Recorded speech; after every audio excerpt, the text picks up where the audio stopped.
Pour joindre l'émission On s'investit, composez à Montréal le 514-524-3708, à l'extérieur au 1-866-450-3000 ou encore par courriel à onsinvestit@tva.ca.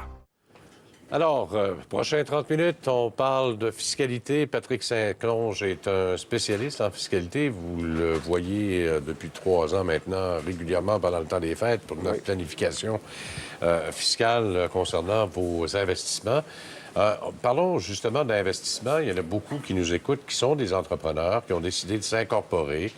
Taux d'imposition moins élevé. Ils se sont fait prendre hier un peu par le budget. Là. Le ministre Lighthill a dit qu'il n'avait pas de hausse d'impôt, mais il y a une hausse d'impôt. Là.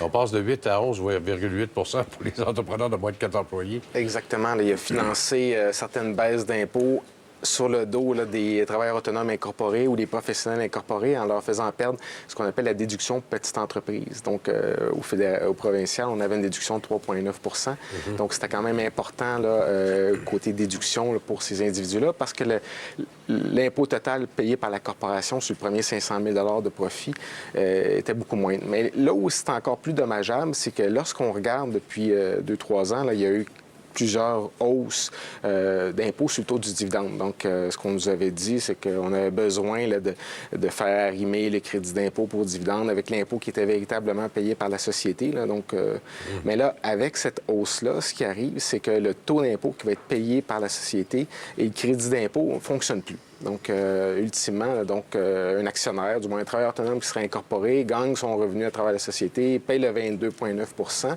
Donc, lorsqu'il va venir le temps de payer le dividende, mais là, il va avoir un impôt qui va être pas mal plus élevé. J'ai fait des simulations rapides hier à la suite du budget. Là. Donc, lorsqu'on regarde là, entre 0 et 200 000, on se rend compte que pour un individu là, qui va gagner là, une centaine de mille de dollars, on parle de 2 500 de plus d'impôts à partir de 2017. Donc, évidemment, quelqu'un qui gagnerait plus que 200 000, on parle de 5 000 d'impôts. Là. Donc, on vise vraiment là, les professionnels, les travailleurs autonomes qui gagnent un bon revenu. Là. Évidemment, ces courbes-là, c'est une fois l'argent ramené dans leur poche.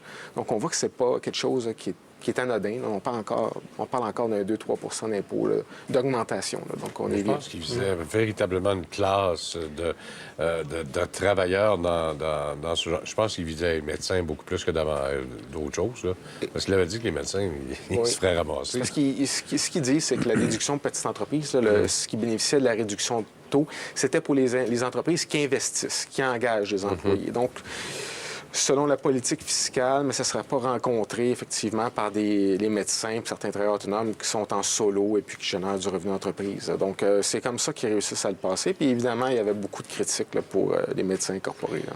Ce ne serait pas mieux à ce moment-là de devenir salarié, dans sa propre entreprise, devenir simplement salarié? C'est clair qu'à partir de 2017, puis on le voyait la tendance depuis 2012, là, au lieu de se rémunérer sous forme de dividendes, on commençait à convertir certaines rémunérations sous forme de salaire. Mais lorsqu'on fait des simulations selon ce qui a été annoncé hier, parce qu'on ne sait pas ce que le fédéral va nous réserver, est-ce qu'ils vont s'arrimer à cette mesure-là ou pas, mais si on prend juste ce qui a été annulé hier, mais c'est clair que le salaire va devenir avantageux, et ça malgré toutes les charges sociales qui assujettissent un salaire et qui assujettissent pas le dividende. Donc, parce que je regardais dans le budget là, hier, là, puis c'est pas 1 milliard de revenus, ça, là. C'est quelques dizaines de millions seulement sur une année pleine. Donc, il n'y a pas beaucoup d'argent à faire nécessairement avec ça, mais sauf que ceux qui sont dans cette situation-là, eux, vont trouver peut-être la solution moins drôle un peu. Ils vont trouver la facture salée. Bon.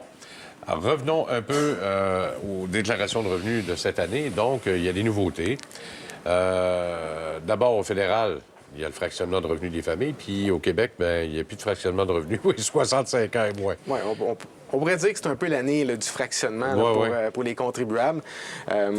Pour les moins de 65 ans, là, donc, à titre de rappel, là, donc, auparavant, puis ça, c'est juste au Québec. Là, donc, au fédéral, on est encore en mesure de le faire. Donc, avant, pour les gens qui avaient moins de 65 ans, mais étaient en mesure de fractionner les sommes qu'ils recevaient là, d'un fonds de pension privé, d'une société. Là. Donc, mais pour les plus de 65 ans, il y avait juste le fer qui pouvait être fractionné. Donc, le Québec a décidé de ne plus permettre le fractionnement pour les moins de 65 ans. Donc, il devrait avoir... certaines personnes vont trouver, encore une fois, la facture salée lorsqu'ils vont calculer leurs impôts qui sont payables. D'un autre côté, on a permis aux familles, donc c'est l'annonce qu'on a eue à l'automne, là, de fractionner jusqu'à un montant de 50 000 de revenus imposables entre deux conjoints, à mesure qu'un enfant de moins de 18 ans, la charge de l'un ou l'autre des conjoints. C'est une base théorique, là, ça a l'air simple, on pourrait fractionner 50 000 mais dans la mécanique d'application du calcul, ça devient un peu plus complexe parce que les réflexes qu'on a lorsqu'on produit une déclaration de revenus, notamment lorsqu'on a un conjoint qui a peu ou pas de revenus, mais c'est pas vraiment de se soucier des différents crédits d'impôt auxquels il y a droit. Donc, on va pas vraiment regarder si on devrait plutôt y attribuer les frais médicaux ou une litanie d'autres crédits.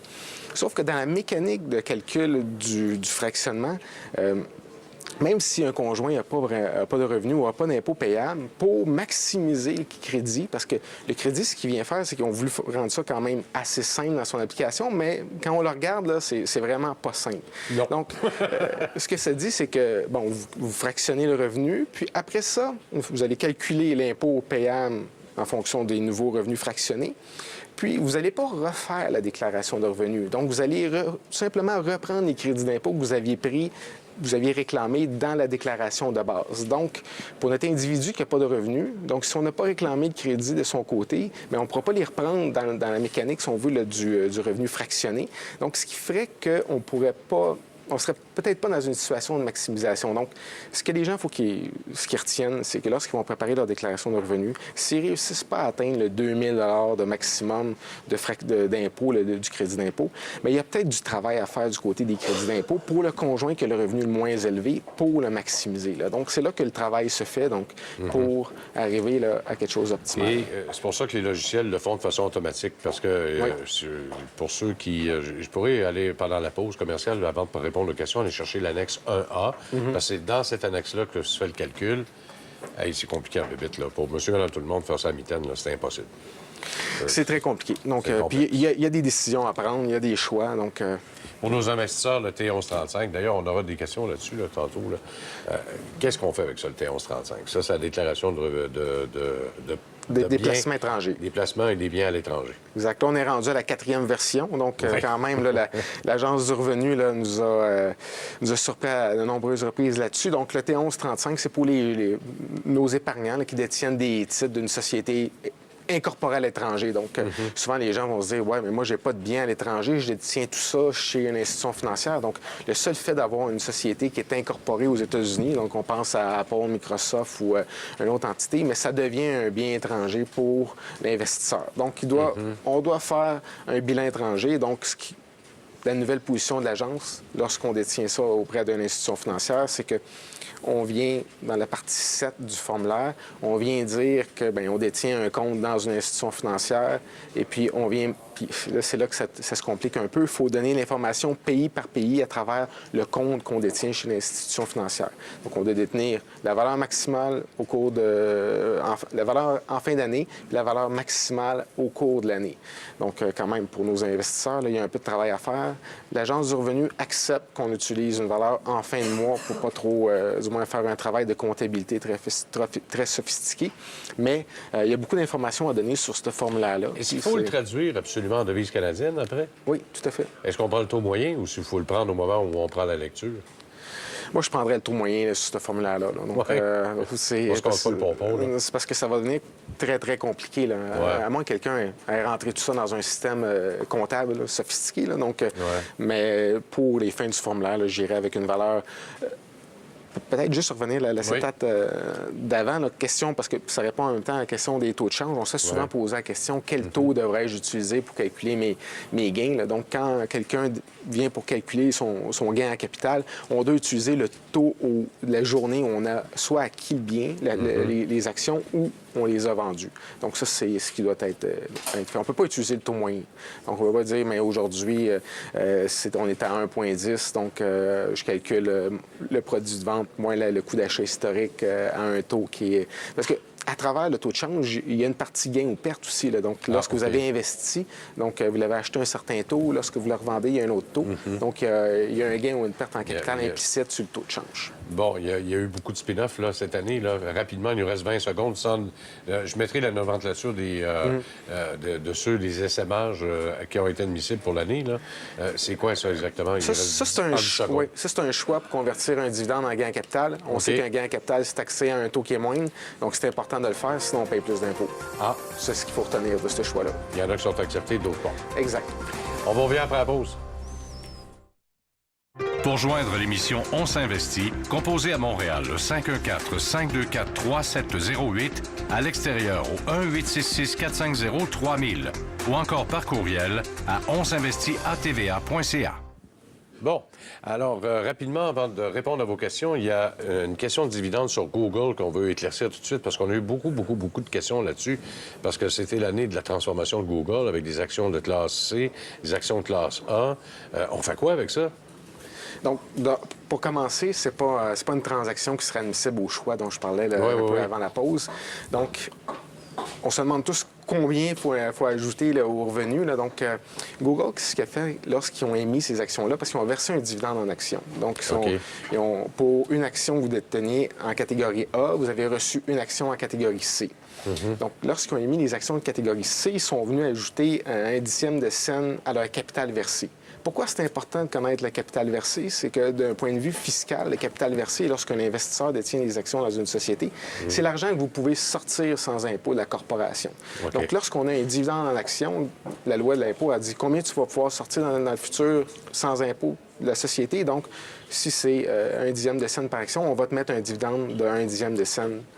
Comme ça, ton dividende va être 1 dixième de scène par action. Donc, c'est le dividende qui doit être imposable pour les gens qui détiennent des actions chez Google. Mais le problème qu'on a avec ça, c'est que les gens qui avaient acheté leurs actions A, admettons 100 $, reçoivent des actions C qui est à peu près 50 de la valeur des actions A qu'ils détenaient. Donc, nos actions C ont un coût fiscal très bas, 1 dixième de scène par action, mais ils ont une valeur qui est très élevée, environ 49 de la valeur qu'on détenait immédiatement avant. Mais on a des actions A qui ont un coût fiscal très élevé, mais qui ont une valeur plus basse. Donc, on a une perte sur une catégorie, puis on a un gain sur l'autre. Chose que le choix dont je parlais tantôt vient régler, mais pour Google, donc, les gens, quand ils vont comptabiliser leurs transactions, c'est d'être conscient qu'il faut quand ils font le suivi du coût fiscal de leurs actions, mais considérer qu'on se retrouve avec ce résultat-là, puis pas tout simplement venir distribuer le coût fiscal en fonction de la valeur des actions qu'on détient après. Parce que si les gens lisent sur l'Internet, aux États-Unis, c'est ce qui est permis de faire, mais au Canada, on est dans un autre registre. Donc, nos actions A gardent leur coût fiscal. Les actions C, ils n'en ont presque pas. Bon, OK. Alors donc, mais ça, si on n'a pas capitalisé, donc vendu nos actions C, là, on ne touche à rien. C'est juste de savoir c'est quoi le PBR lorsque ce sera le temps de les vendre pour le vrai. Là. Exact. C'est ça qui est important de retenir là-dedans. Le PBR, le prix de base rajusté. Bien sûr, le coût d'achat. Exact. Hein? Après commission. On va y aller tout de suite avec une première question. Une question qui nous vient de Gervais Gagné. Bon, là, on va lire la question très rapidement. Je ne donnerai pas l'exemple qu'il nous donne parce que Patrick Saint-Onge et moi, on s'est posé beaucoup de questions sur cette question-là, justement. Voici une question. Ma conjointe reçoit un T4 RIF, donc c'est pour un revenu de pension, de fer, mais elle travaille toujours. Sa conseillère financière lui fait retirer un certain pourcentage à chaque année pour le transférer dans son REER. Je ne comprends pas c'est qu'elle reçoit un papier de la banque qui lui confirme le placement de 6 000 $ dans son REER et un autre papier qui lui confirme le retour dans son fer de 94 000 $. Donc, il y a comme une double transaction là-dedans. C'est-à-dire, elle retire son 100 000 $ qu'elle détient dans son fer, elle en transfère 6 000 dans son REER, puis le gain de fer est reporté dans le fer à 94 000 $. Je comprends pas qu'elle reçoive ce genre de papier-là. Puis là, dans son logiciel, ça dit que tu dois de l'impôt, puis tu dépasses tes gains, etc., etc. La question que je me suis posée, Patrick Saint-Onge, c'est comment fait-on pour transférer un fer dans un REER? Parce que j'ai regardé encore une fois ce matin. Pourtant, ça fait longtemps là, que je suis la fiscalité, puis le REER dans le fer, c'est correct. L'investissement dans le fer, c'est correct. Mais est-ce que vous avez déjà vu ça, vous, un fer vers le REER? Bien, la seule explication que je peux trouver, c'est que, donc, d'un, cette femme-là a moins de 71 ans. Il reste de l'espace REER. Donc, parce que un REER, pour pouvoir faire une contribution dans le REER, on n'a pas besoin de forcément générer un salaire dans une année. Donc, ça peut provenir de toutes sortes de revenus. Donc, son revenu de fer est ajouté, puis elle a encore d'espace REER, elle a moins de 71 ans, donc elle a pu faire une contribution REER. Donc, pour ce bout-là, donc, je peux vivre, on peut l'expliquer. Oui. Mais là, les questions qu'on se posait, c'est pourquoi partir d'un fer, puis remettre l'argent dans le fer. Donc là, je suis pas sûr de saisir là, où on s'en va avec tout ça. Là. Bon, d'abord, ça nous aurait pris l'âge de la dame pour mieux comprendre aussi la raison pour laquelle on le fait. Je comprends l'histoire de vouloir prendre 6 000 de REER, de fer, par exemple, qui devient automatiquement un revenu, et de le transférer dans un REER qui fait donc le revenu nul. Oui. Donc, hein? Oui, Jusque-là, on se comprend, parce qu'elle travaille encore, donc elle ne peut pas être imposée sur le retrait. Mais j'ai pas compris, là. C'est parce que le fer, tu es obligé de... Il est ouvert, de toute façon, au moment où tu prends le fer, tu es obligé de décapitaliser chaque année. Tu es obligé d'en prendre une certaine proportion selon les règles de Revenu Canada. Bon, excusez. Mais pourquoi qu'elle a sorti de l'argent du fer? Donc, elle travaille, ça semble pas un revenu là, qui est nécessaire. Donc, c'est de là que se posent beaucoup de questions. Là. Donc, il faudrait parler à son courtier. Il faudrait parler à son courtier, comment faire, parce que moi, j'ai vérifié dans les logiciels non plus, puis j'ai rien vu là-dedans. C'est parce qu'un REER, par exemple, vous avez un transfert de un à l'autre. Par exemple, vous quittez votre emploi, vous aviez une portion que vous pouviez transférer dans votre REER, vous traînez donc votre fonds de pension vers votre REER. Là, il y a une façon de faire qui est très, très simple. Vous marquez votre REER tel que vous l'avez, vous avez un revenu parce que vous l'avez retiré, mais en même temps, vous avez le montant inscrit de la portion transférée que vous inscrivez dans la colonne REER, et là, ça vient de régler le problème. Exact. Mais sauf qu'un fer, moi, il n'y a pas de transfert de fer à faire, là. On peut transférer d'un compte enregistré à l'autre, oui. mais ça, c'est transparent, là, cette transaction-là. Donc, c'est... C'est pas supposé pareil. Il n'est pas supposé d'apparaître un T4 RIF de 100 000 là. C'est ça, Et là. seul cas où on va voir ça, c'est lorsqu'il y a un décès. Donc, le fer est transféré au conjoint survivant, puis le conjoint survivant peut faire un transfert à son frère. Donc là, il va y avoir un ajout à une déduction. Mais dans ce cas-là, on ne semble pas être là-dedans, parce que c'est le conjoint qui nous écrit. Là. Donc, ou encore, lorsqu'il y a séparation, moitié à moitié, là, c'est la case 36, je pense, je me rappelle bien. Là. Séparation ou décès, alors c'est la même chose. Prochaine question. J'ai vendu en 2014 Claymore un an 5 ans. J'ai pas reçu le T3 habituel. La même chose pour un titre qui s'appelle BTEX. Est-ce possible qu'on ne reçoive pas quand on ne possède plus le titre au 31 décembre? Ça serait surprenant. Mais on est encore avant le 31 mars. Là. Donc, ce qu'il faut comprendre, c'est que ces entités-là ont jusqu'à la semaine prochaine pour émettre un feuillet. Ouais. Puis, historiquement, ils n'ont pas toujours été très fiables. Donc, ça pourrait aller jusqu'au début avril. Là. Donc, mais d'après moi, pour le premier, qui est un fonds, il y a un ETF. Donc, ça l'a détenu. S'il y a eu des distributions, on devrait recevoir son feuillet.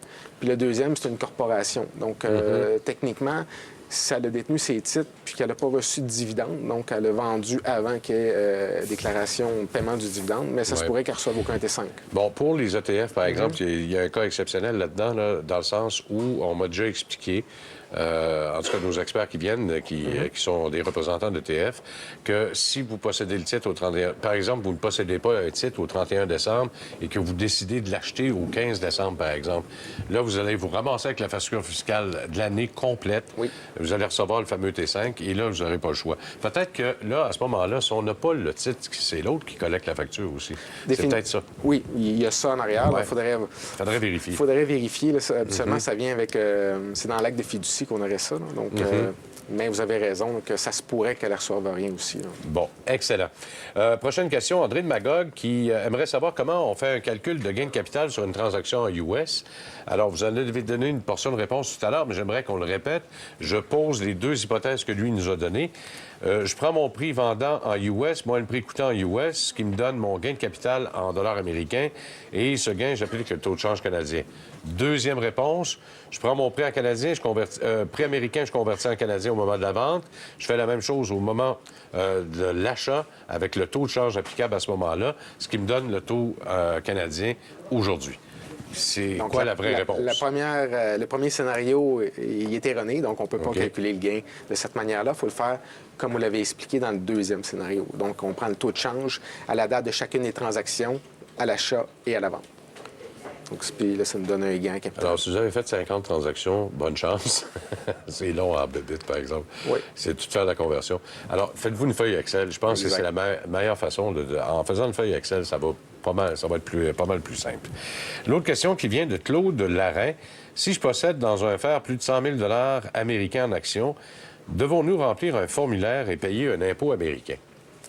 On a peut-être un impôt américain à payer, mais il a été prélevé à la source. Donc, comme tel, le fer n'a rien à produire aux États-Unis. Donc, c'est l'entité qui a payé, admettons, un dividende, qui, lui, va produire la documentation nécessaire auprès de l'IRS. Mais il n'y a pas de déclaration à produire. Est-ce qu'il devrait remplir sa T1135, non. lui? Un compte enregistré n'a pas à remplir une T1135. Donc, c'est seulement les titres qui sont détenus dans un compte courant, par exemple. Donc, c'est hors REER ou FER pour le T1135. Hors REER, FER et CELI. Le CELI, il est enregistré aussi? CELI, on n'a pas besoin de compléter le T1135. Ah, merveilleux. Bon, alors, bonjour. Quelle est la date finale pour contribuer à mon REER en 2014? C'était bien le 2 mars 2015, oui. Jusque-là, ça va. Oui. Si j'ai fait ma déclaration de revenus le 15 février, puis-je reporter pour l'année 2015 le montant de 200 $ qui a été contribué entre le 1er janvier et le 2 mars 2015? La réponse, c'est que c'est oui. On va être en mesure de reporter la cotisation, mais c'est pas vraiment la façon que l'Agence du revenu veut qu'on produise la déclaration de revenus. Là. Il veut que, du moins, l'Agence voudrait que la contribution REER apparaisse sur l'annexe 7, là, donc où il y a tous les détails des contributions REER qui sont faits, et puis que sur cette annexe-là, on vient de dire qu'on ne veut pas déduire le montant dans l'année courante, qu'on désire plutôt le reporter à l'année suivante. Donc, ces montants-là vont apparaître sur l'avis de cotisation, donc dans la section REER. Mais à la fin de la journée, une fois que cet individu-là devrait modifier sa déclaration de revenus pour déclarer qu'il a fait sa cotisation REER, mais il va arriver à son résultat de pouvoir la reporter à l'année suivante. Bon, il ne peut pas le faire de façon automatique. Par exemple, il l'a oublié. Ah, j'ai oublié. Ah, Seigneur, j'ai eu ça bien après, puis j'ai pas pensé. Il donne ça au comptable. Mais là, des fois, c'est des montants minimes, 80, 100 $ qui ont été contribués. Puis là, des fois, les comptables vont les passer pareil. Oui, j'ai déjà eu des problèmes avec l'Agence du revenu qui oui? nous ont forcé à suivre cette mécanique-là. Donc, c'est pas la... Ouais, c'est ce qu'ils espèrent. C'est sûr que dans les mailles du filet, finit tout le temps par certains contribuables. Parce que, en théorie, la date qui est inscrite sur le feuillet, c'est 2015, pareil. Là. Oui, tout à fait. Parce que moi, j'ai le droit de mettre mes REER du 1er janvier au 31 décembre. Oui. En théorie. Ça, c'est la théorie. Oui. Dans la pratique, quand c'est fait, donc dans les premiers 60 jours, on devrait le mettre pour l'année antérieure et le reporter pour l'année suivante. C'est ce qu'ils veulent. C'est la façon que tous les formulaires sont montés, puis c'est ce que l'Agence du revenu s'attend. Parfait. À quel âge peut-on contribuer au CELI? Puis-je contribuer quand même si je suis étudiant? Et si je contribue 2 000 $ alors que j'ai 21 ans, que se passe-t-il si je n'ai pas contribué au maximum permis? Je crois avoir contribué plus tard le reste sans dépasser le maximum permis, mais je veux être certaine, c'est Mélanie de Québec qui nous écrit. Donc, Mélanie, l'âge minimum, c'est 18 ans. Donc, c'est ce que la loi prévoit. Cette année, on pouvait contribuer jusqu'à 35 500. Donc, le 33 500 $, puis là, je suppose qu'elle n'a pas fait de retrait au courant de l'année. Donc, elle pourrait le contribuer dans le futur sans problème. Bon. Parmi les autres choses qu'il faut remarquer cette année, les fameux crédits qu'on oublie tout le temps. Il nous reste une minute. C'est peut-être juste pour aider les auditeurs parce qu'on n'aurait pas le temps de répondre à une question complète. Là. Je sais pas, moi, crédit d'impôt pour la santé. Qu'est-ce qu'on oublie le plus souvent? Là? Les frais de garde, ces choses-là? Les frais de transport. Cette année, il va y avoir le Girénov, Éco-Rénov, les pompiers volontaires. Donc c'est les donations. Pas oublier que cette année, si quelqu'un a fait un gros don, il y a peut-être un crédit supplémentaire. Achat d'une première résidence. Donc, il y a un crédit du moins, on calcule un crédit sur une base de 5 000 $ pour l'achat de la première maison.